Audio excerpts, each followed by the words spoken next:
Hi, my name is Dr. Lee Beers. I'm a pediatrician who works here in the Washington, D.C. area. And I'm going to tell you a little bit about media exposure for children under 2. And the bottom line is we don't recommend any of it. There's a lot of advertisements, there's a lot of marketing for educational DVDs, educational games, things on the iPad that you can do for young children. And the reality is that children under the age of 2 really aren't able to process and understand media, and so it's not a good way for them to learn, and it's not a good exposure for them. When you see little babies learning, they're picking up things, they're putting them in their mouth, they're holding them, they're crawling on them, and that's the way that babies learn. Babies learn by feeling and experiencing and touching and all of those things that you can't do with a 2-dimensional screen. And so it's really important for young children to have that opportunity away from the screen to learn in the real world.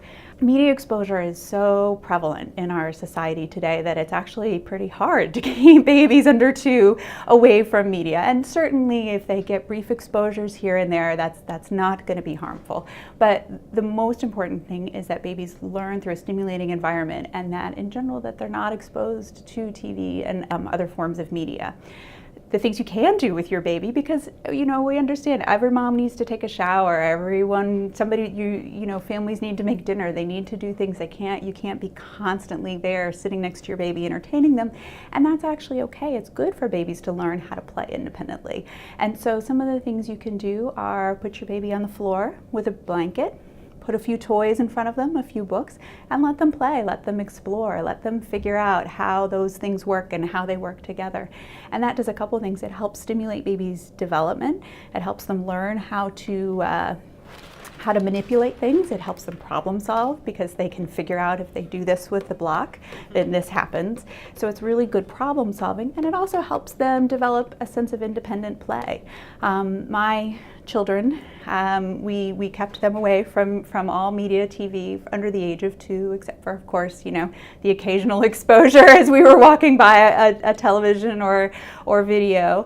And they are wonderful. We would sit them down with a pile of toys and books, and my 3-year-old now will sit down with a big pile of books and just sit and flip through the books. And he's very happy to do that. And I think that comes from his growing up and his learning that this is a way that he can entertain himself and a way that he can learn and explore his environment. So giving babies the opportunity to play with toys and look at books and do all of those things themselves independently really builds the foundation for early literacy and early learning. And if babies learn how to problem solve, and if they develop a love of books and things that they can look at and manipulate themselves, then that really sets the stage for them to be to have early literacy skills and really succeed in school when they get older.